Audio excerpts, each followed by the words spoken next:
Muy bien. No sé si ha estado en alguna inauguración alguna vez, ¿no? Si le ha tocado participar de la inauguración de algo, quizás de un evento, de un lugar, de una actividad. Normalmente hay mucha expectación, hay alegría porque es algo nuevo, algo que va a comenzar, algo en lo que se ha trabajado, se ha estado preparando por mucho tiempo y ahora se va a dar inicio, ¿ya? Uno está contento, está expectante, normalmente la respuesta es favorable de la gente, hay recibimiento, hay felicitaciones, normalmente después hay un compartir, un ágape, qué sé yo, hay jolgorio, hay alegría cuando algo va a comenzar. Resulta que Lucas, aquí en el capítulo 4, los versículos que vamos a atender en el día de hoy, nos describe la inauguración del ministerio público de nuestro Señor.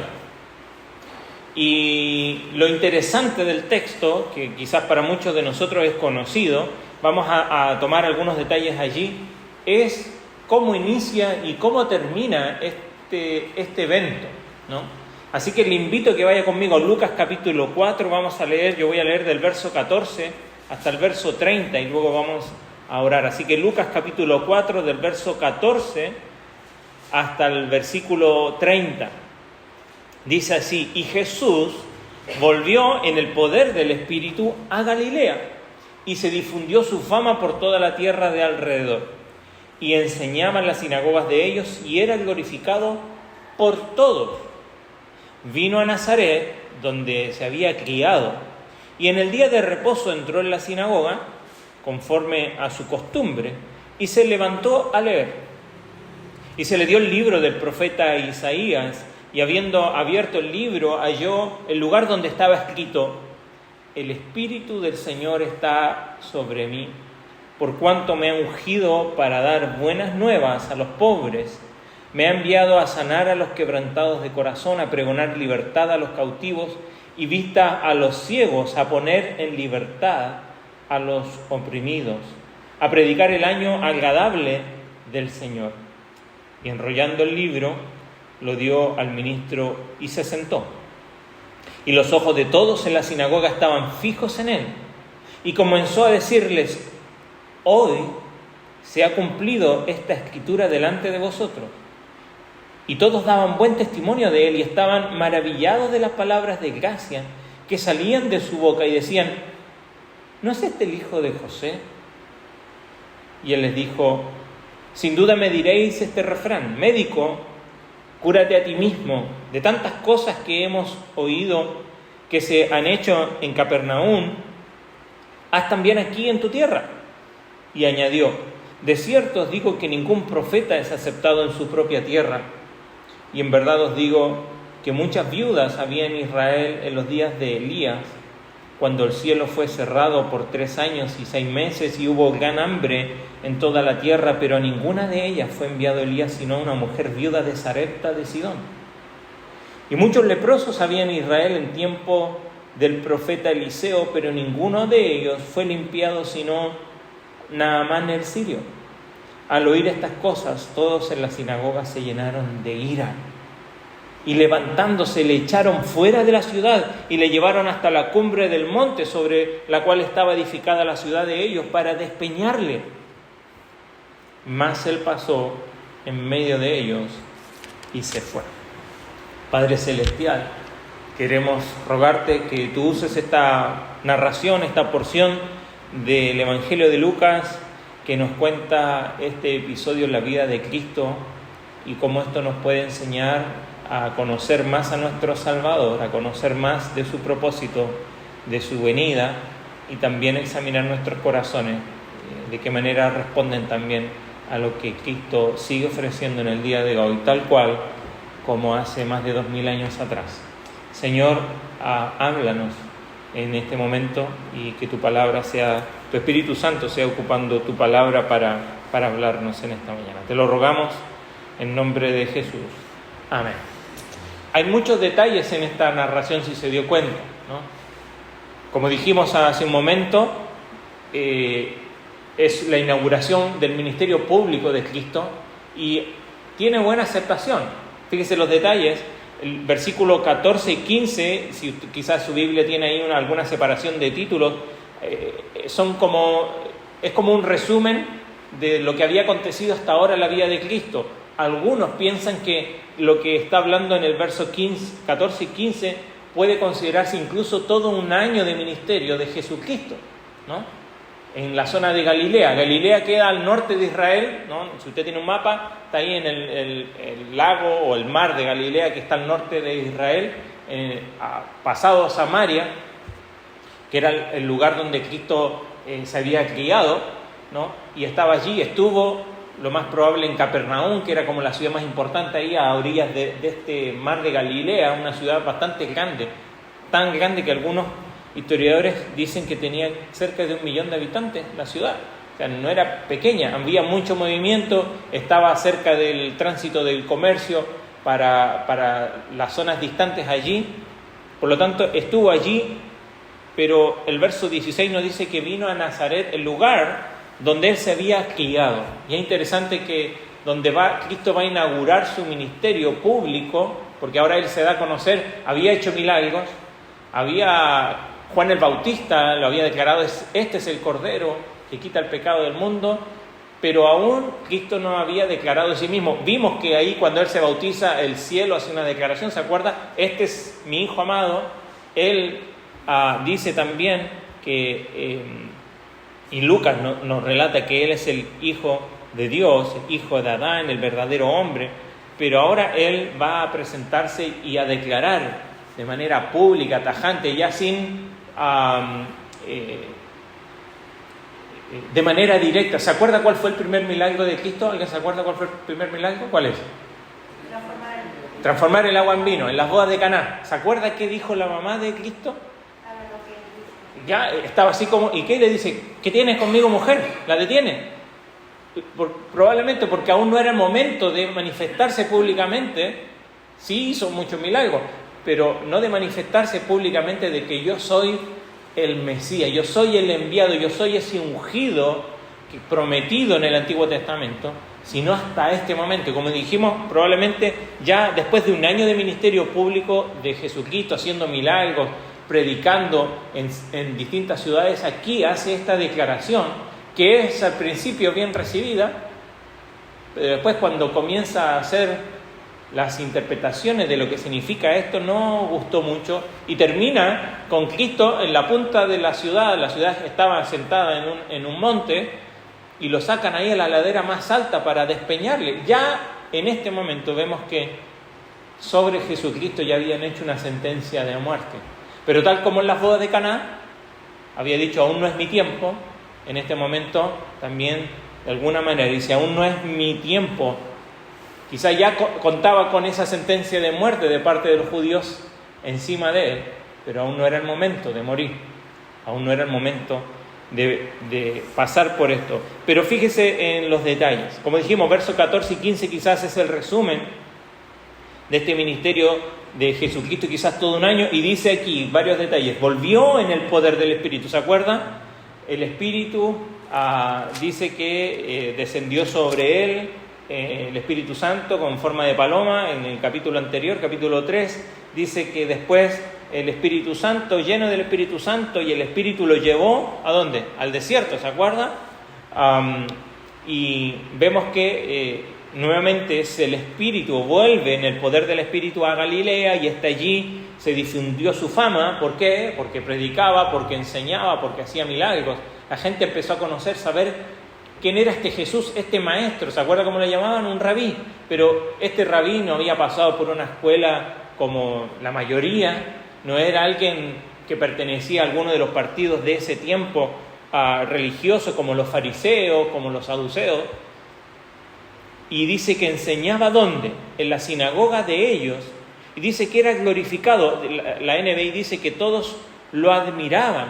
La gente estaba sorprendida.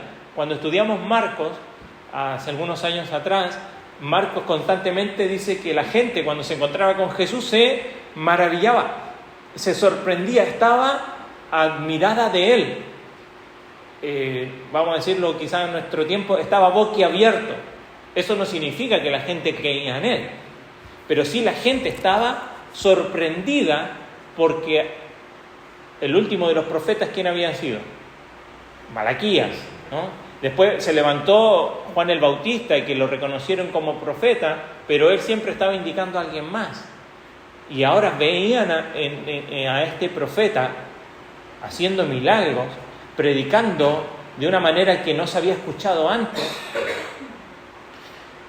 Pero ahora, dice, vino, verso 16, a Nazaret, ¿no? El Espíritu, sin duda, vemos cómo guiando a nuestro Señor, siempre vamos haciendo implicaciones prácticas, cuanto más la necesidad nuestra de depender del Espíritu Santo también.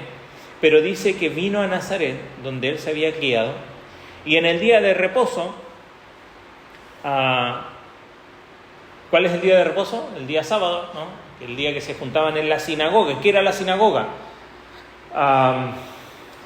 En el tiempo donde el pueblo de Israel estuvo en Babilonia, no tenían templo, no había lugar donde adorar.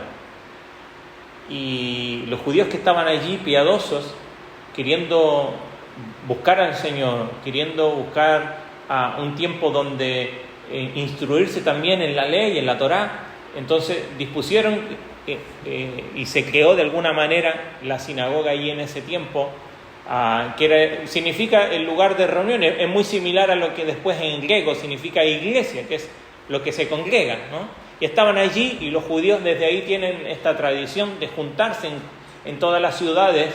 Había una sinagoga, decía los historiadores, que donde habían por lo menos 10 hombres. En la ciudad donde habían 10 hombres se podía organizar una sinagoga, y iban los hombres, las mujeres, también podían ir los niños, iban a aprender. Era un lugar de aprendizaje, ¿no? Era el lugar donde se reunían. ¿Qué hacían? Oraban, ¿no? Oraban, se reunían también a leer la ley, leían la Torá, hacían una lectura de la Torá, muchas veces leían algunos de los salmos, y también, ¿no?, en las 3 divisiones del Antiguo Testamento, la ley, los libros poéticos y también de los profetas, ¿no? Y lo interesante es que Cristo tenía, porque dice ahí Lucas, conforme a su costumbre, no la de los judíos, sino que conforme a la costumbre de Jesús. Jesús tenía la costumbre de cada día de reposo ir a la sinagoga a instruirse también de la palabra de Dios. Nuevamente, la necesidad de Cristo de conocer como hombre, y probablemente desde niño fue instruido en la palabra. ¿Se acuerda que lo vimos antes? Que Jesucristo, siendo adolescente, está en el templo y está ahí hablando y discutiendo con los doctores de la ley, porque tenía conocimiento. Pero este detalle importante que nos deja Lucas aquí, conforme a su costumbre. Y dice, y aquí dice que se levantó a leer. La sinagoga es muy diferente quizás a lo que nosotros vemos en una iglesia. Allí estaban congregados alrededor, había un lugar como un púlpito donde se ponían, acá dice libro, pero en realidad es un rollo, ¿no? El libro vino tiempo después, ¿no? Un libro es como esto, es un códice, donde se juntan hojas, y fue más fácil reunir escritos. En ese tiempo habían rollos de cuero, ¿no?, donde los escribas apuntaban allí y hacían copias de la ley y de los profetas. Y el que iba acá hay detalles, no sabemos más de lo que nos dice Lucas, pero sí, conociendo cómo funcionaba una sinagoga, había alguien ahí, dice que después le dio, el verso 20, enrollando el libro, se lo dio al ministro. Había alguien encargado en la sinagoga, que no era un pastor, pero sí, o un líder, pero sí era el encargado de cuidar el lugar, de tener todo dispuesto, si nunca ha entrado en alguna sinagoga judía, siguen teniendo un púlpito. Detrás del púlpito, muy similar a nosotros, tienen un lugar donde guardan también rollos de la ley, y allí nadie podía llegar y tomarlo. El que estaba encargado venía, los sacaba, porque eran muy delicados. Entonces alguien con cuidado venía, los sacaba, los disponía.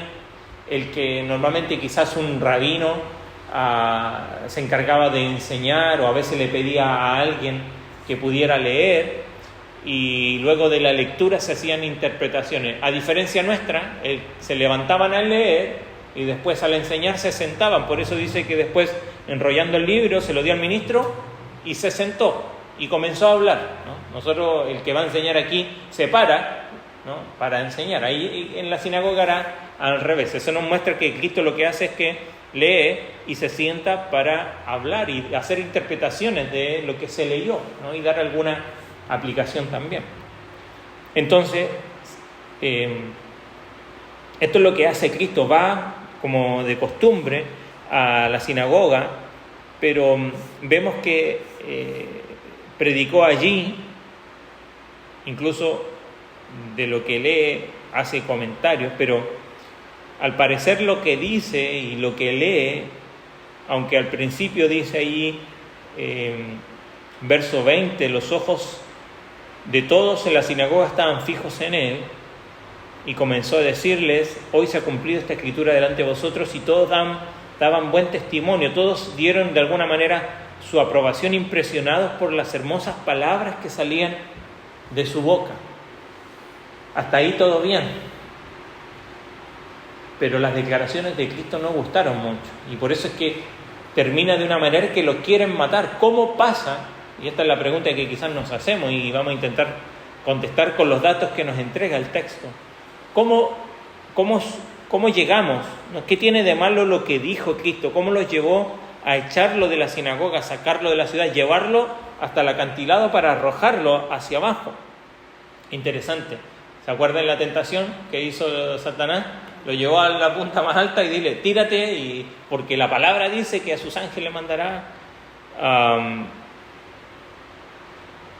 La parte clave de este pasaje viene en los comentarios que hace Jesús del texto que él leyó.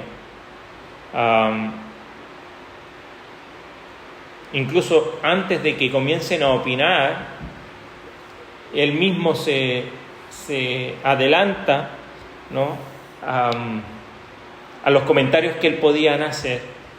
Pero vamos a ver, acá nos dice que es el libro de Isaías, pero vaya conmigo, deje marcado aquí Lucas y vaya conmigo a Isaías capítulo 61.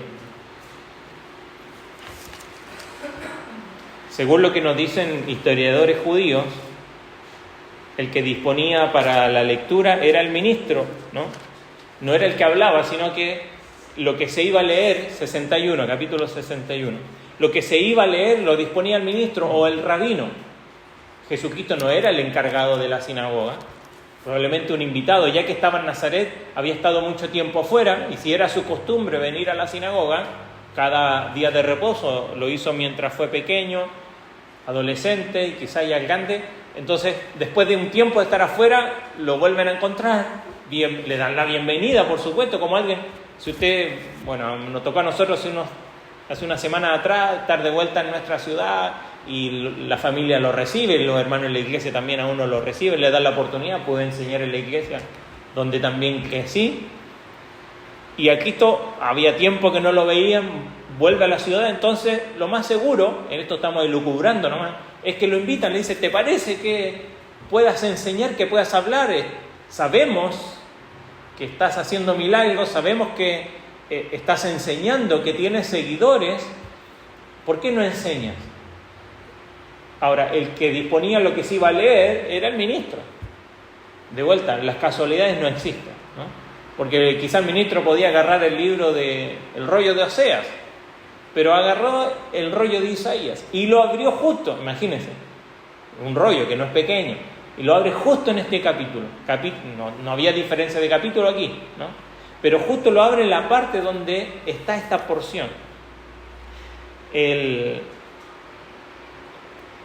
capítulo anterior, verso 15, Isaías 60, verso 15, viene hablando, porque toda esta parte viene hablando de la gloria futura para Israel, de todas las promesas de restauración para Israel. Fíjese lo que dice el verso 15 del capítulo 60. Aunque fuiste abandonada y aborrecida y nadie transitaba por tus calles, haré de ti el orgullo eterno. Esto lo dice la NBI. Y la alegría de todas las generaciones. Haré que seas gloria eterna y el gozo de todos los siglos. Y viene hablando todo esto acerca de la gloria futura de Israel. Pero Cristo comienza a leer ¿dónde? Capítulo 61, y dice: el Espíritu de Jehová el Señor está sobre mí, porque me ungió Jehová y me ha enviado a predicar buenas nuevas a los abatidos, a vendar a los quebrantados de corazón, a publicar libertad a los cautivos y a los presos, apertura de la cárcel, a proclamar el año de la buena voluntad de Jehová. ¿Y cómo continúa el texto? Y el día de venganza del Dios nuestro, a consolar a todos los enlutados. Pero resulta que esa parte, la mitad del verso 2, Cristo no la leyó cuando está hablando aquí en la sinagoga. Él se detuvo allí. Lo más probable es que todos estaban esperando, porque venía bien la lectura, y todos dicen, sí, viene el día de bondad, viene el día agradable del Señor. Probablemente esto es una cita o un pensamiento al año del jubileo. Ya vamos a explicar qué es eso. Pero todos estaban esperando, bueno, y también el día de venganza. ¿Por qué? ¿Qué estaban viviendo los judíos? Habían vivido en opresión por muchos siglos, habían estado cautivos en Babilonia, habían vuelto a su nación, pero ya no había rey. El templo lo había hecho un supuesto rey de ellos, ¿no? Herodes, que no era el rey que ellos querían, no era el rey según la línea de David, de donde venía prometida también la restauración para el pueblo de Israel, porque venía de allí el Mesías. Estaban bajo el imperio romano, en opresión, en dificultades. ¿Y qué quería el pueblo de Israel? ¿Se acuerda que uno de los discípulos de Jesucristo se llamaba Simón el cananista o Simón el celote? ¿Por qué? ¿Quién eran ellos? Eran los que querían libertad para su pueblo. Eran extremistas que querían tomar por las armas, ¿no?, libertarse de los romanos. Y ahora dicen, sí, Cristo dice, y va a decir el día de venganza contra nuestros enemigos. Resulta que Cristo se detiene. Y obviamente eso tenía que tener alguna explicación. ¿Por qué Cristo no siguió leyendo? Por lo que va a decir después, porque después de leer todo esto, Él dice, hoy se ha cumplido esta escritura delante de vosotros ahora. Y esta es una declaración muy fuerte para aquellos que estaban allí escuchando. Porque lo que está declarando Cristo es, hoy se cumple esta escritura en presencia de ustedes, en mi persona. Porque ellos ya sabían que Cristo había estado haciendo milagros, de venir a predicar un evangelio, una buena nueva, una restauración. Y termina diciendo el año agradable del Señor.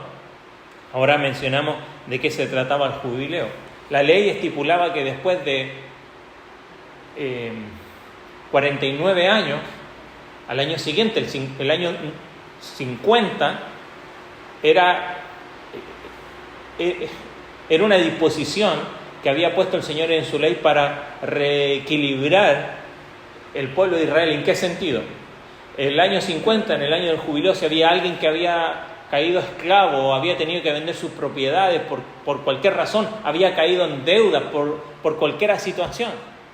Incluso algunos que estaban en la cárcel por algún daño que habían hecho, en el año del jubileo se restauraban todo eso, se restauraban las deudas, se devolvían las propiedades, porque ¿qué quería Dios siempre para su pueblo? Dios prometió una tierra para su pueblo, no quería que todo se acumulara en uno o en dos, quería que hubiera restablecimiento para mantener un equilibrio en la sociedad, más allá de la teoría política que se puede hacer de eso. Pero ese año lo que se pregonaba, lo que se practicaba era que aquellos que estaban en la cárcel, muchos de ellos salían, aquellos que tenían deudas eran perdonadas sus deudas, aquellos que habían perdido sus tierras eran devueltas sus tierras. Había una restauración terrenal, material, pero que apuntaba a ese año agradable que Dios había prometido a su pueblo, donde Él iba a restaurar completamente al pueblo de Israel. Pero siempre, y cuando estudiamos profetas menores nos dimos cuenta que esta promesa para Israel no era solo para Israel, sino que por medio de Israel era para todas las naciones. Pero en el momento que están viviendo los judíos, esto no les pareció muy bien. Y nos damos cuenta en la respuesta que tienen y en lo que y a lo que cita Cristo para defenderse de esta respuesta. ¿Por qué? Fíjese, dice allí, todos, verso 22, daban buen testimonio de Él y estaban maravillados de las palabras de gracia que salían de su boca y decían, ¿cuál es la respuesta a esto? Jesucristo dice, yo soy el ungido.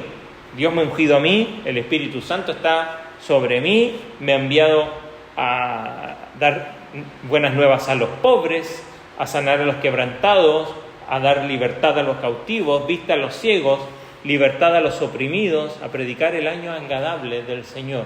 Aquí está, yo soy el Mesías, es lo que está diciendo Cristo. Y Cristo, y acá Lucas, nos dice, ellos decían, pero este es el hijo de José. ¿Cuál es la respuesta? En vez de recibimiento, ¿cuál es la respuesta de los propios? Quizás, no creo que de aquí particularmente, pero aquí podemos notar lo que dice Juan en el capítulo 1, que él vino a los suyos y los suyos no le recibieron. Y es interesante que Cristo haya tomado la decisión de venir a Nazaret, el lugar donde él nació, con las personas más cercanas a él, para dar este anuncio que es lo central del Evangelio y que sigue siendo tan molesto como en ese entonces, porque él dice, yo vengo aquí a dar libertad, yo vengo a dar buenas nuevas. ¿A quién? A los pobres. De esto obviamente se ha hecho mucha teología y mucha política también. Se ha desarrollado lo que es la teología de la liberación, que tiene esta idea de que el punto central es dar aquello que el hombre necesita, y está bien. Pues vamos a Santiago y nos dice que la verdadera religión es cuidar de las viudas, de los pobres, de los huérfanos. ¿Pero qué se está refiriendo Cristo cuando dice yo vengo a dar buenas nuevas a los pobres?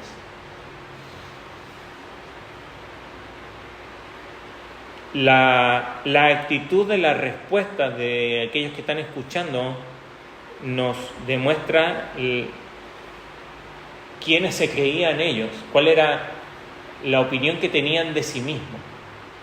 ¿Se acuerda que en otro momento en Juan, Cristo está hablando y los judíos responden y dicen, nosotros somos hijos de Abraham, ¿no? ¿A qué apelaba el pueblo de Israel para recibir la bendición de Dios? A su nacionalidad, ¿no? A su origen étnico. Nosotros somos el pueblo de Israel, entonces Dios nos tiene que bendecir, Dios nos tiene que salvar. Pero la respuesta nos muestra el corazón de aquellos que están escuchando y el desprecio que tienen hacia Jesús, ¿no? Y dice, tú eres el hijo de José, tú eres el hijo del carpintero, nosotros te vimos crecer, nosotros sabemos quién eres tú.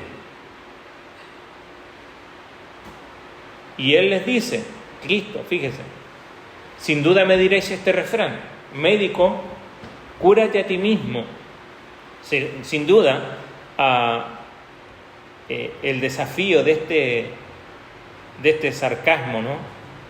Así, porque sabían que Cristo estaba haciendo sanidades y milagros. Ahora está diciendo que Él es el Mesías. En realidad, el que está enfermo, no físicamente, pero sí probablemente de la cabeza, eres tú. Y le dicen, tú eres el que necesita ser sano. Cristo está, ¿no? Lo desafía con este sarcasmo. Más adelante lo dice el pueblo cuando están allí en la cruz. A otros salvó, pero a sí mismo no puede salvarse. ¿Se acuerdan? El capítulo 23 creo que es de Lucas. ¿Pero por qué? ¿Qué tenía de malo lo que Cristo estaba diciendo? Al defender él y explicar lo que él está diciendo, Jesús muestra que lo que está sucediendo con él ya había sucedido. Y él les dice, cúrate a ti mismo, dice médico, de tantas cosas hemos oído que has hecho en Capernaum. Bueno, haz aquí. O sea, si realmente estás haciendo esta declaración, muestra, da evidencias. La pregunta ¿es eso fe? Bueno, si tú me muestras que haces un milagro, entonces yo voy a creer. ¿Eso es verdadera fe? No. Pues la fe es la certeza de lo que se espera, la convicción de lo que no se ve. Cristo está haciendo una declaración a la cual ellos debían confiar. Sin embargo, Ellos están requiriendo pruebas tangibles de que realmente era el Mesías. Ahora, ellos como judíos esperaban que el Mesías viniera ¿cómo? Como un libertador. Se muestra pruebas de que realmente eres quien nos va a libertar de esta opresión en la que estamos.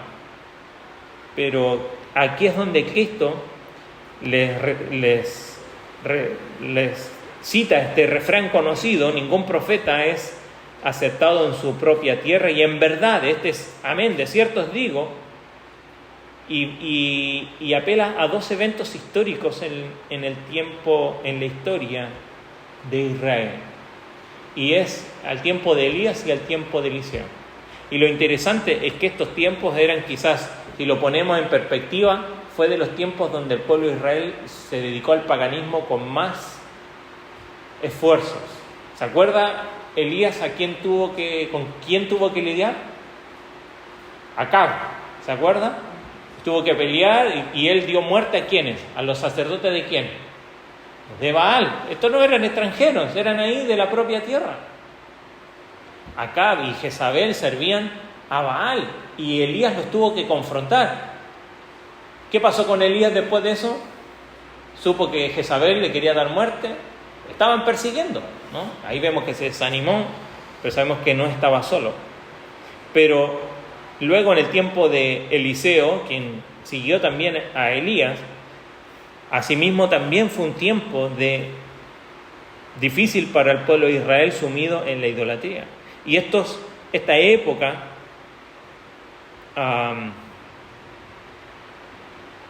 la cual Cristo está citando, les quiere recordar de alguna manera a Cristo que así como los grandes profetas estaban trabajando para Dios, lo que se beneficiaron de la bondad de Dios en ese tiempo, lo muestra aquí, no fueron precisamente judíos. Si nosotros recordamos, y la cita que hace aquí Cristo de estos eventos en la vida de Elías y Eliseo, dice que Elías, cuando el cielo fue cerrado por 3 años y medio y hubo hambre en la tierra, ¿a dónde fue enviado Elías? ¿Habían viudas en Israel? Había muchas viudas en Israel, claro, si era un tiempo de hambruna. Pero ¿a dónde lo llevó Dios a Elías? A Sidón, la zona allá de Siria, al norte de Israel, extranjero. Y por medio de una mujer pagana, Dios muestra la necesidad de ¿qué? Porque esta mujer pagana llega a un hombre y le dice, ¿sabe? Tienes que hacerme pan porque Dios lo mandó. Dice, pero no tengo, es lo único que me queda un poco de harina y aceite. Si te doy esto, yo me voy a morir de hambre. ¿Qué tuvo que aplicar esta mujer para hacer lo que hizo? Fe. Esta mujer, por medio de la fe, manifestada ¿en qué? En que creyó a las palabras que este hombre, enviado por Dios, les estaba diciendo, y Dios le promete que nunca se iba a acabar. Y ese no fue el negocio, sino que ese es el resultado de la fe. Como Dios premia de alguna manera y bendice a aquellos que obran en fe a Dios. Y es interesante que esta mujer extranjera mostró fe en Dios y Dios cuidó de ella. Asimismo, y era una mujer viuda, una mujer necesitada, una mujer vulnerable, que estaba a punto de ¿qué? Si ella se comía esa harina y ese aceite, al otro día no iba a tener para comer y probablemente iba a morir. Estaba en una condición de real necesidad. Por eso es que Dios envía a Elías allí. Ahora después Cristo cita otro evento histórico y dice, muchos leprosos había en Israel, sin duda en el tiempo del profeta Eliseo, pero a ninguno de ellos fue limpiado, sino ¿quién? Naamán. ¿Se acuerda de esa historia? Había una mujer judía, israelita, en la casa de Naamán. Y sabe que Naamán, que era como el comandante del ejército del rey de Siria, estaba con lepra. Le dice, en mi tierra hay un hombre que es profeta y te puede sanar. ¿Quién era esa mujer? No sabemos, pero lo más probable es que alguna esclava que había sido tomada en alguna de esas expediciones militares en contra de Israel y estaba viviendo como esclava en la casa de este hombre. Y Dios la usa a ella para decirle que alguien le puede ayudar. ¿Se acuerda la historia? Le escribe una carta al rey de Israel. El rey dice, no, esto es un plan, es un ardid del rey enemigo. Y Eliseo dice, mándalo. Y viene, y antes que llegue, Eliseo envía a su siervo y le dice, ¿sabes? Sumérgete en el Jordán 7 veces. ¿Cuál es la reacción de Naamán? ¿Se acuerdan? En mi tierra hay mejores ríos que el río Jordán. Me voy a meter en este río sucio. Pero dice, el siervo de Naamán le dice, pero no perdemos nada con intentarlo. ¿Qué tenía que aplicar nuevamente Naamán? Fe. Fe en que aquella palabra de este hombre le podía sanar. ¿Cómo estaba Naamán? Nuevamente estaba vulnerable. Estaba en una situación donde su vida, la lepra, con el tiempo, si no hay cura para la lepra, lleva a la muerte. Y él estaba en una situación donde iba a morir. Ahora, Naamán era un hombre probablemente de una buena posición, ¿no? Probablemente con mucho poder. La viuda, una mujer que no tenía ningún poder. No importa aquí la situación económica o social de estas personas, sino que la situación espiritual de estas personas. Y a eso es lo que está apuntando Cristo cuando dice, he venido a dar buenas nuevas a los pobres. ¿Se acuerda cómo comienza la bienaventuranza? Bienaventurados los pobres en espíritu, porque de ellos es el reino. Y dijimos, ¿se acuerda? ¿Quién es un pobre espiritual? Aquel que reconoce su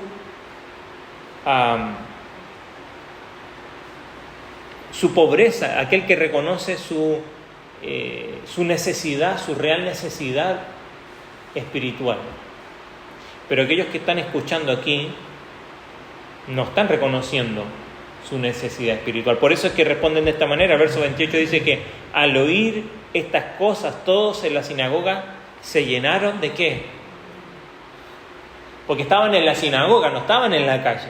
Los que estaban en la sinagoga eran las personas piadosas que venían, porque no pudiendo ir al templo, venían al lugar de reunión para escuchar la palabra de Dios, cumplir con su devoción espiritual. Por lo tanto, ellos, su nivel espiritual, para ellos mismos, ¿cómo estaba? ¿No? Como la aguja de la gasolina en el auto estaba así, ¿no? Completa. Nosotros no necesitamos nada, estamos cumpliendo. Cristo a propósito cita este pasaje sobre el Mesías y el Mesías como siervo, ¿no? Como lo muestra Isaías, no vino para infligir castigo a las naciones, sino para llevarles el amor y la misericordia de Dios, no solo al pueblo de Israel, sino que a todas las naciones. Y esto ya nos da cuenta del alcance del ministerio de Jesucristo desde un inicio, ¿no? Que su propósito era alcanzar a todos y cada uno de aquellos que Dios había creado.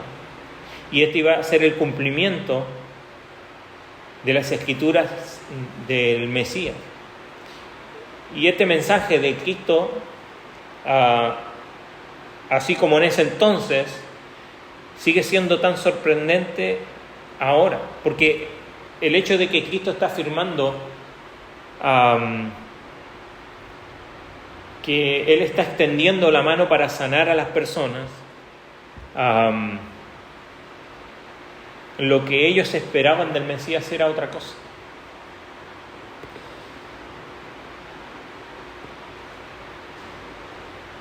Ellos estaban esperando el momento en que Dios fuera bondadoso con ellos, pero que viniera en una victoria militar sobre sus enemigos y que pudiera enfrentarse a los verdaderos males que estaba aparentemente sufriendo el pueblo de Israel.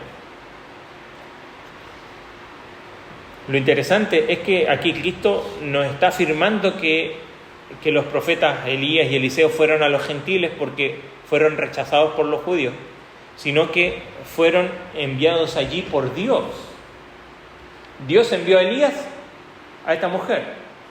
Dios preparó para que Eliseo tuviese que sanar a este hombre extranjero. Fue Dios quien tenía este plan para con ellos.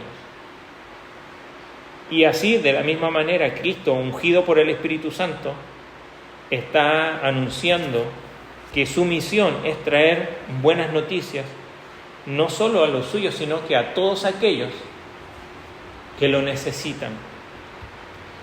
Aquellos que para los judíos en ese entonces no eran merecedores de la gracia de Dios. Jesús proclama que su misión es traer buenas noticias a los pobres y proclamar la aceptación de Dios de aquellos a quienes otros ven como inaceptables delante de Dios. Y aquí podemos hacernos preguntas a nosotros, porque el desafío y la advertencia de Jesús genera esta reacción violenta que lo sacan, como dice el último el pasaje, lo echaron fuera de la ciudad para sacarlo y ponerlo en el borde de la montaña. Era porque ya habían hecho una declaración de ¿qué? De muerte, habían hecho un juicio. La ley decía, y es lo más probable que hayan hecho, que dijeron: tú estás mintiendo, estás diciendo falso testimonio, te estás declarando como profeta sin serlo. Y la ley estipulaba que cualquiera que hablara en nombre de Dios, un profeta, y no lo fuera, el resultado era matarlo. Tenían que pagar con muerte, y ellos ya habían hecho un juicio y lo llevaron ahí y iban a dar cumplimiento. Lo más llamativo, porque esto es cinematográfico, Él pasó en medio de ellos y se fue. Muy similar a lo que sucede en algún momento cuando van a apedrear a esta mujer y Cristo le dice: ok, el que esté libre de pecado, tire la primera piedra. Porque llegaron ahí, su corazón, su instinto le decían: tenemos que matarlo, pero su conciencia, lo más probable es que los acusaba de que lo que él estaba diciendo era la verdad. Y por eso pasa así. Estos días, en la semana, justo tocó, nosotros hay una serie que vemos, hay cosas que nos gustan y otras que no, que se llaman Los Elegidos, está en Netflix. Justo en la temporada 3, capítulo 3, habla de esto. Lo que estamos enseñando hoy día, si lo quiere mirar. Y cómo Cristo pasa entre medio de ellos, porque de alguna manera sabían y no podían refutar lo que Cristo estaba diciendo. Simplemente es que ellos en sus corazones estaba desafiando sus propios intereses y sus propias metas egoístas en cuanto a lo que querían que el Mesías fuera para ellos. La pregunta para nosotros quizás es la misma. ¿Qué es lo que queremos que Cristo sea para mí? ¿Qué es lo que yo quiero que Cristo sea para mí? Muchas veces esperamos y queremos que Dios apruebe nuestro comportamiento, nuestra conducta, nuestros deseos, nuestros pensamientos, nuestros planes, y queremos que Él haga aquello que, incluso pareciendo bueno, incluso para nuestra propia iglesia, esto es lo que queremos, Señor, para nosotros. Y el Señor, la mayoría de las veces, tiene otros planes. Y el Evangelio todavía sigue haciendo esto, desafiando los intereses y las metas personales, en este caso nacionales, con la noticia de la gracia de Dios. Porque la gracia que Dios da y viene a entregar es gracia, pues no se condiciona. Y echa por tierra todo legalismo, echa por tierra toda tradición, echa por tierra todo interés personal, echa por tierra cualquier ideología cristiana, política, personal, echa por tierra cualquier cosa que muchas veces nosotros queremos que Cristo haga, porque es lo que a mí me parece bien. Pero así como cita Cristo, Él ha venido a dar buenas nuevas a los pobres. a los pobres en espíritu, a aquellos que realmente conocen su bancarrota espiritual, aquellos que reconocen que no pueden aportar nada para su salvación, que todo lo que pueden hacer es como resultado de haber recibido esa gracia de Dios. Pero luchamos muchas veces en nuestra vida porque queremos un Salvador, un Jesucristo, un Señor que haga ciertas cosas en nuestra vida. Queremos que nos dé sanidad, queremos que restaure y nos ayude en nuestro matrimonio, queremos que nos ayude en la iglesia a crecer, a expandirnos, queremos que haga un montón de cosas, que la mayoría de esas pudieran parecer buenas, pero lo que Cristo vino a hacer fue a rescatar el corazón del hombre que está sumido en el pecado. Lo demás es resultado de su propia obra en nosotros. Pero ¿qué es lo que esperas tú de tu Salvador? Estas personas, y lo interesante, nuevamente hacemos el punto, vino a los más cercanos. Probablemente, y sabemos que Cristo sabía, conociendo que Cristo sabía probablemente cómo iba a ser la respuesta, pero quizás alguno de sus cercanos decía, bueno, ahora viene a los suyos, ahora sí, partimos de aquí, con ellos salimos a evangelizar, pero resulta que los suyos tenían otras expectativas de Cristo. ¿Cuál es la expectativa que tú tienes de tu Salvador? Y muchas veces somos los más cercanos a Él los que nos equivocamos en lo que estamos esperando de nuestro Señor. Sin duda queremos que Él obre de manera sobrenatural, milagrosa en nuestras vidas, en la vida de aquellos que están a nuestro alrededor, en la vida de nuestra iglesia. Pero no nos vayamos de lo más importante, que Cristo vino a rescatar y salvar lo que se había perdido. Y nos manda a nosotros a anunciar ese mensaje. Cristo está dispuesto, entre comillas, a recibir al rechazo de los más cercanos, con tal de mantenerse fiel al plan que Dios le había encomendado. No sabemos, pero quizás algunos de los amigos del barrio con los que creció, sabiendo que Él era el Mesías, vamos, y lo vemos más adelante, ¿se acuerdan? Él multiplica los panes y los peces, ¿y qué quieren hacer a Jesucristo? Quieren hacerlo rey, ahí, ¿se acuerdan? Lo quieren proclamar, dale, ahora sí. Y Cristo se aleja. ¿Por qué? Porque no era el plan. Y Él está dispuesto a recibir el rechazo de los más cercanos con tal de hacer la voluntad de Dios. Yo, aquí estoy dispuesto con tal de mantenerme fiel a lo que el Señor me ha mandado a mí hacer. Y sigue siendo el mismo mensaje. Dar libertad, a predicar el año agradable del Señor. ¿Y cuál es el año agradable del Señor? Que Él quiere seguir dando salvación a aquellos que lo necesitan. Y para eso, bueno, Él nos ha dado y nos da siempre oportunidades para poder proclamar su palabra. Soberanamente, Él en su plan permite circunstancias. ¿Para qué? Para que cumplamos con su voluntad.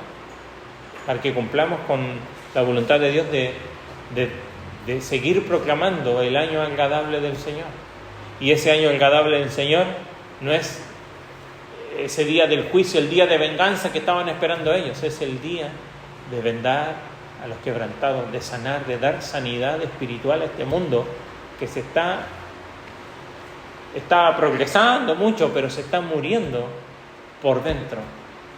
Y que la iglesia tiene el llamado de seguir siendo aquella luz y aquella sal en este mundo, proclamando el año agradable de Dios. Vamos a ponernos en pie y vamos a orar.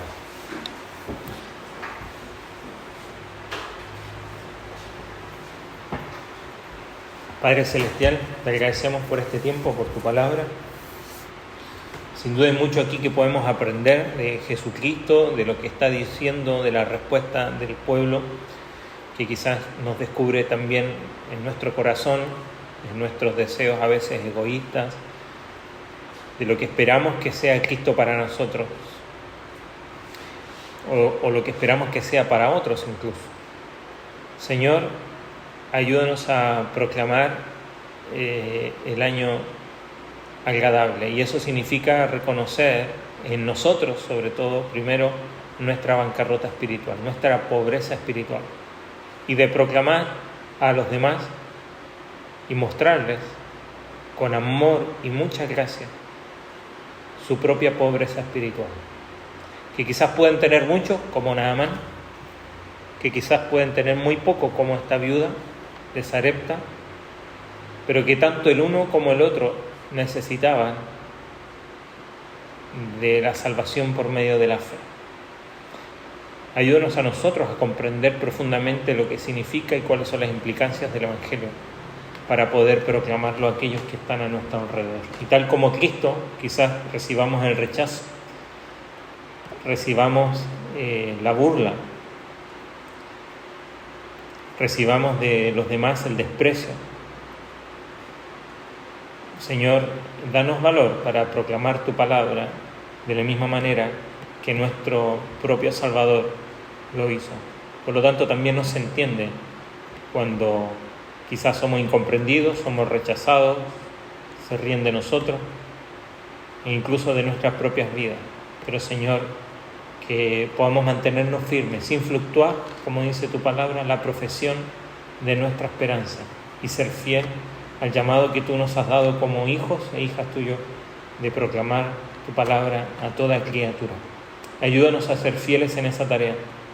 Señor, quizás nuestros deseos, tanto para nuestras vidas y nuestra iglesia, sean muy lindos y grandiosos, pero Señor, lo que tú quieres es seguir rescatando almas que se están perdiendo en el infierno, y nos pones a nosotros como instrumentos para esa tarea. Te agradecemos por el privilegio y danos valor para cumplir con esta tarea que por medio de tu Espíritu Santo podemos hacer. Guárdanos al volver al hogar, a cada uno, en el nombre de Jesús. Amén.